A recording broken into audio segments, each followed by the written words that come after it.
የቪክቶር ዮኬሬስ እና የአርሰናል ፍላጎት እንግዲህ በዚህ ተጫዋች ላይ ጠንከር ያለ እንደሆነ የሚታወቅ ነው። በቅርቡ እንግዲህ የሚወጡ መረጃዎች የሚያሳዩት ዴቪድ ኦርነስቴን፣ ቤን ጃኮብስ፣ ፋብሪዚዮ ሮማኖ አርሰናል ቪክቶር ዮኬሬስን እንደሚፈልጉና ጠለቅ ያለም ፍላጎት እንዳለው የአንድሬ በርታ መምጣት አርሰናልን ከቤንጃሚን ሴስኮ ይልቅ ወደ ቪክቶር ዮኬሬስ ፊታቸው እንዳዞሩ ይታያል። ይህንን በተደጋጋሚ በዚህ ፕሮግራማችን አድርሰናችኋል። ዛሬ ግን ለምን አርሰናል ፈለገው? ከማይክል አርቴታ ጨዋታ ጋር እንዴት ይሄዳል? በየትኛው በኩል አርሰናልን የተሻለ ሊያደርገው ይችላል በሚል በቁጥራዊ መረጃዎች መጠናል። የቪክቶር ዮኬሬስን እያንዳንዱን ያስቆጠራቸውን ጎሎች እንተነትናለን። የትኛው ለአርሰናል አጫወት ይሆነዋል የሚል ስለዚህ በሚገባ ጥሩ ፕሮግራም እንደሆነ አስባለሁ። ለምንስ አርቴታ ከቤንጃሚን ሴስኮና ከቪክቶር ዮኬሬስ የትኛው የተሻለ ሊሆን ይችላል? የአሌክሳንደር ኢዛክ ጉዳይ የዋጋ ጉዳይ እንጂ አሌክሳንደር ኢዛክ ለአርሰናል ተመራጩ አጥቂ እንደሆነ የምታውቁት ነው። ስለዚህ አርሰናሎች የተሻለ ብቃት ያለው የተሻለ ፐርፎርማንስ ያለውን ተጫዋች ለማስፈረም ጥረታቸውን የሚያደርጉ ይሆናል። ቪክቶር ዮኬሬስ ለአርሰናል ቢፈርም ምን ይሰማችኋል? እውነት ከገብርኤል ሄሱስ ከካይ ሃቨርትዝ የተሻለ አጥቂ ይሆናል ወይ? ምን ትላላችሁ? ኮሜንት መስጫ ቦክስ ላይ አስቀምጡልኝ። ይህ ያያ ስፖርት ነው።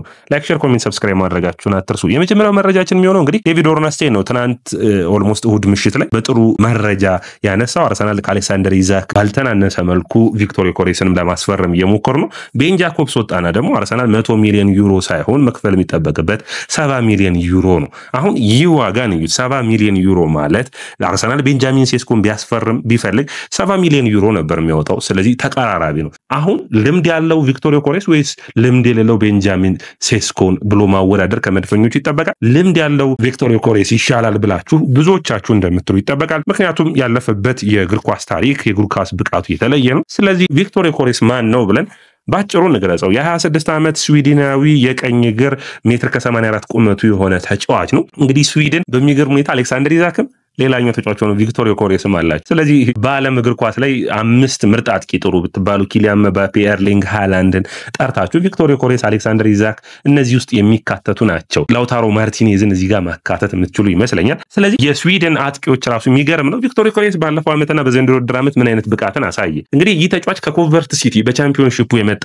ነው። ኮንቨርት ሲቲ እሱን ከለቀቁ በኋላ ወደ ምርጥ ብቃታቸው መመለስ አቅቷቸዋል። ያኔ በፕሌይኦፍ ተጫውቶ የነበረው ቡድን እና በፔናልቲ የወደቀው ኮንቨርት ሲቲ አባል ነበር። በጣም ጥሩ ብቃት ነው ያሳየ። በፕሪሚየር ሊግ በጣም ይፈልግ ነበር። ነገር ግን ምርጫው ያደረገው ወደ ሌላው ወደ ፖርቹጋል ሊግ በመሄድ ምርጥ ብቃቱን ማሳየት ነው።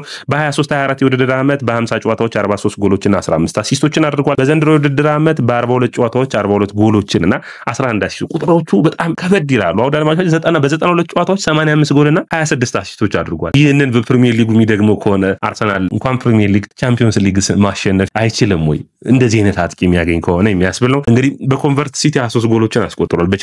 በቻምፒዮንሺፑ ጠንካራ ያለ ውድድር እንደሆነ ከፕሪሚየር ሊጉ ጋር የምታውቁት ነው። ስለዚህ ቪክቶር ዮኬሬስ ምን አይነት ጎሎችን ነው የሚያስቆጥር ብለን እስኪ እንየው። እንግዲህ የዘንድሮ የውድድር ዓመት ስላልተጠናቀቀ የአምናውን የውድድር ዓመት እንይና ምን አይነት ጎሎችን አስቆጠረ ብለን እንይ። እንግዲህ ቪክቶር ዮኬሬስ አምና ስንት ጎሎችን አስቆጠረ ብያችኋለሁ? 43 ጎሎችን አስቆጥሯል። 15 አሲስቶችን አድርጓል። 43ቱን ጎሎች እስኪ እንደርድራቸው። ቪክቶር ዮኬሬስ በአንድ ንክኪ ዋን ተች የሚባለው 32 ጎሎችን አስቆጥሯል። 74% ወይም 4 ጎል ካስቆጠረ 3ቱ በአንድ ንክኪ ነው። ፖቸር የምንለው በቃ ጎል ያነፍናፊ የምትሉት አጥቂ ባህሪ ነው። በጣም አስደማሚ ብቃቱ እንደሆነ መነሳት ያለበት ነው።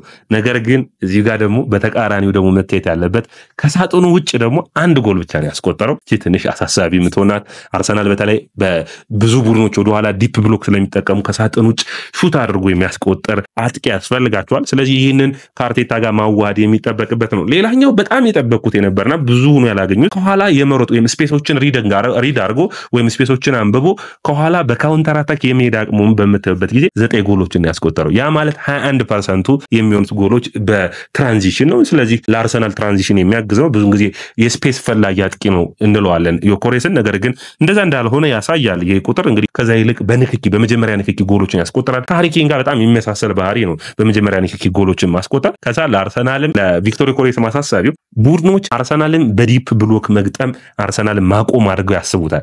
ነገር ግን ዲፕ ብሎክ በማድረግ ደግሞ አርሰናልን ያቆሙ ቡድኖች እንዳሉ የሚታወቁት አጥቂ የሚያስፈልገው በነዛ ጨዋታዎች ላይ እንደሆነ አርሰናል ስፔስ ካገኘ ጎሎችን እንደሚያስቆጥር ቡድን እንደሆነ ይታወቃል።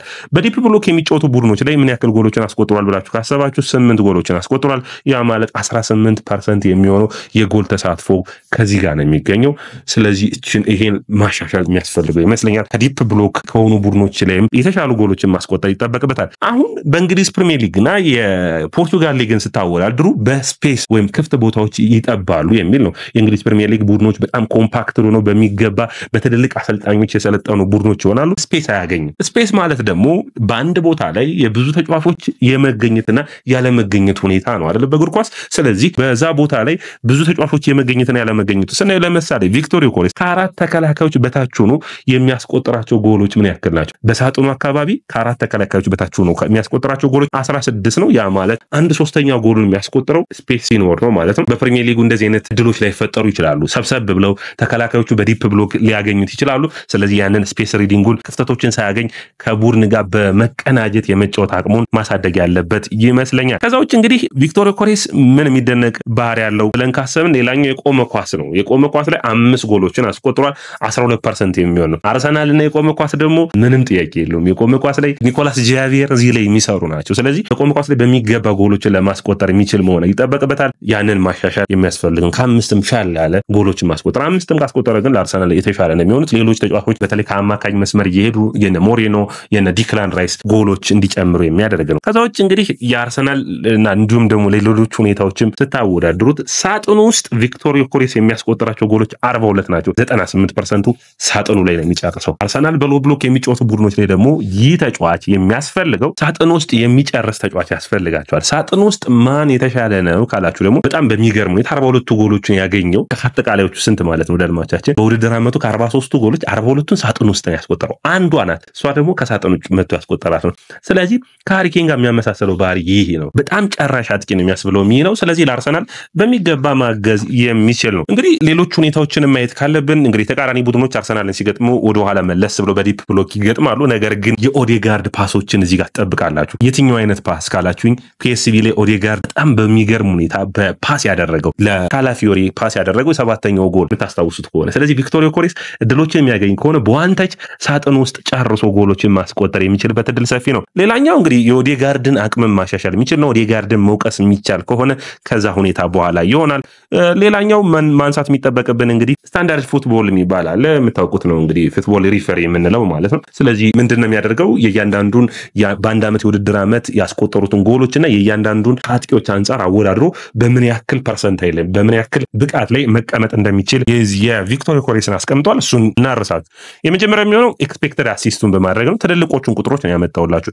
ኤክስፔክትድ አሲስት በማድረግ ማለት ደካማና ጠንካራ ጎኑ ነው የምናየው። ኤክስፔክትድ አሲስት በማድረግ በየጨዋታው 0.25 በጣም የሚገርም አሲስት አቅም ያለው ይህ ማለት 96% ላይ ወይም ደግሞ 4% ላይ የሚያስቀምጠው ነው። በጣም የሚገርም ነው። ሹት አኩሬሲ በጣም የሚገርም ነው። ወይም ሹት ክሬቲንግ አክሽኑን በጣም ጥሩ ነው። 3.85 ነው። 95% ላይ የሚያስቀምጠው ነው። ፓስ የማድረግ አቅሙ አሁንም በጣም ጥሩ ነው። 80% ላይ የሚያስቀምጠው የተሳኩ ፓሶችን የሚያደርግ ለአርሰናል አስፈላጊው ፕሮግሬሲቭ ኬሪ ነው። ኳሱን ወደፊት ይዞ የሚሄድ የአርሰናልን ከመከላከል ወደ ማጥቃት በፍጥነት የመመለስ አቅም አለው። ሩጫ የማይደክመው ተጫዋች ነው። በጣም ፈጣን ሯጭ አይደለም፣ ነገር ግን የማይደክመው አይነት ሯጭ ነው። ጥሩ ለአርሰናል የሚያስፈልገው ነው። 4.29 ኳሶችን ያደርጋል። 96% ላይ የሚያስቀምጠው ነው። ዳድማዎቻችን ፕሮግሬሲቭ ኬሪው ከዛዎች ደግሞ ፕሮግሬሲቭ ፓስ ያደርጋል። ደግሞ ለሌሎች ደግሞ ያቃብላል። ለሳካና ለማርቲኔሊ የምትጠብቋቸው አይነት ኳሶች ማለት ነው። ወደ 10 ኳሶችን በጨዋታ ያደርጋል 97% ላይ። ስለዚህ የአርሰናል መልሶ ማጥቃትን በእነዚህ አይነት ቁጥሮች ያሻሽሏል። ምን ደካማ ጎን አለው? ማይክል አርቴታና ቪክቶር ዮኬሬስ ሊያጣላቸው የሚችለው ሐሳብ መከላከሉ ላይ ነው። የአርሰናል እንግዲህ በጥንቃቄ ካያችሁት እንግዲህ አርሰናል የሃቨርትዝና የሄሱስ አይነት አጥቂዎች ያሉት ነው። በጣም ተመልሰው ወደ ኋላ የሚከላከሉ ኦልሞስት የአማካኝ ያክል ተከላካይ የሆኑ ተጫዋቾች ናቸው። እነዚህ አይነት ተጫዋቾች ያሉት የቪክቶር ዮኬሬስን ቁጥሮች ስናይ በታክል በኢንተርሴፕሽን በብሎክ ዜሮ ናቸው። ወደ ኋላ ተመልሰው ማለት በክሊራንስ 20% ላይ ነው የሚቀመጠው። በጣም ደካማ ነው። ስለዚህ የአየር ላይ ፍልሚያዎችን በማሸነፍ 0.56 ኦልሞስት በአየር ላይ ኳስ ይከላከላል ኮርና ሲወጣ ማለት ነው። ይህንን ማሻሻል የሚጠበቅበት ይሆናል። ማይክል አርቴታ ጋር በሚገባ ቁጭ ብሎ መስራት ያለባቸው ሐሳብ ወደ ኋላ የአርሰናልን አጨዋወት አርሰናልን ኮምፓክትነስ መፍጠር ላይ በሚገባ ሊሰራ ይችላል። ኪፓስ በማድረግ 2.5 ኪፓሶችን በየጨዋታው ያደርጋል። ያ ማለት 99% ያሉ ቁልፍ ኳሶችን የማቀበል አቅሙ። ስለዚህ አርሰናልን ማጥቃት በሚገባ ማሻሻል የሚችል ተጫዋች ነው። ረጅምና አጫጭር መካከለኛ ኳሶችን በሚገባ መስጠት የሚችል ነው። ስለዚህ በአጠቃላይ ስናየው ቪክቶር ዮኬሬስን በእነዚህ ቁጥራዊ መረጃዎች ተመርኩዘን በሙሉ ጨዋታዎችን በሙሉ የውድድር ዓመት ያየሁት አይነት ተጫዋች አይደለም ዳድማቻችን። ነገር ግን በቁጥራዊ መረጃዎቹ ምን ይላሉ ብለን ስናስብ ሳጥን ውስጥ ጨራሽ አጥቂ ነው። ለአርሰናል የማጥቃት ሂደቱ ውስጥ በጣም አስፈላጊ ነው። መልሶ ማጥቃቱ ለአርሰናል ያነሳሳል። ለአርሰናል የሚያስፈልገው ጨራሽ ሆኖ በፕሪሚየር ሊግ የተሳካለት አጥቂ ይሆናል የሚል እድሉ በጣም የሰፋ ነው። ነገር ግን በአርሰናል ጨዋታ ውስጥ መከላከሉን ማሳደግ ይጠበቅበታል። የሚሸፍናቸውን ቦታዎች ደግሞ ስፔሶች ላይኖሩ ይችላሉ። ስለዚህ ስለዚህ በፕሪሚየር ሊግ ስፔሶቹን ማሻሻል፣ የቆመ ኳስ ላይ የአየር ላይ ኳስ የመግጨት አቅሙን ማሳደግ፣ እነዚህ ላይ ጠንክሮ ሊሰራ ይጠበቃል። ነገር ግን ብዙ እድሉ ስታዩት ለአርሰናል ኦልሞስት ከ10 በኔ እይታ 8 የሚሰጠው አጥቂ ነው። ፕሪሚየር ሊግ ነው፣ ትንሽ ሊከብደው ይችላል። በፕሪሚየር ሊጉ በምን ቡድኖች ተጫውቶ አልፏል ካላችሁ እኮ ይህ ተጫዋች ከስዊድን ብራይተን ነው የመጣው። ከብራይተን እንግዲህ ለመጀመሪያ ጎሉን ያስቆጠረው በካራባው ካፕ ነበር። ከዛ ከነ ማካሊስተር ጋር አብሮ የመጣ ነው። ማካሊስተር ሲሳካለት እሱ ብዙ አልተሳካለትም። እድሜያቸው እኩል ነው፣ 26 ዓመት ነው ሁለቱም ተጫዋቾች የሚገኙት። ይህ ተጫዋች በውሰት ወደ ስዋንሲ ወደ ኮንቨርት ሲቲ ከዛ በኋላ ወደ ስፖርቲንግ ሊዝበን አቀና። ከስፖርቲንግ ሊዝበን አርሰናል ከመጣ ኮንቨርት ሲቲ ላይ ያሳየውን ብቃቱን በእነዚህ ቡድኖች ላይ ማሳየት ይጠበቅበታል። የተጫወታባቸው ቡድኖች የተሳካ ጊዜን ያሳለፈው በስፖርቲንግ ሊዝበንና በኮንቨርት ሲቲ ነው። በስዋንሲ በብራይተን ደካማ ብቃት ነበር። በስዊድን ግን ከ20 ዓመት በታች ብሔራዊ ቡድናቸው ውስጥ ጥሩ ብቃቱን ካሳዩ ተጫዋቾች ውስጥ አንዱ ነበር። ያንን ተከትሎ ነው ብራይተን ያስፈረሙ። በግራም ፖተር ስር ይህንን ተጫዋች የማደግ አቅሙን ብዙ አይደለም ብለው ነው እንግዲህ ብራይተኖች የሸኙት። ይህ ተጫዋች ምርጥ ብቃቱን ያሳያል ብዬ አስባለሁ። ወደ አድማጮቻችን እናንተስ ምን ትላላችሁ? ኮሜንት መስጫ ቦክስ ላይ አስቀምጡልኝ። ይህ ያያ ስፖርት ነው።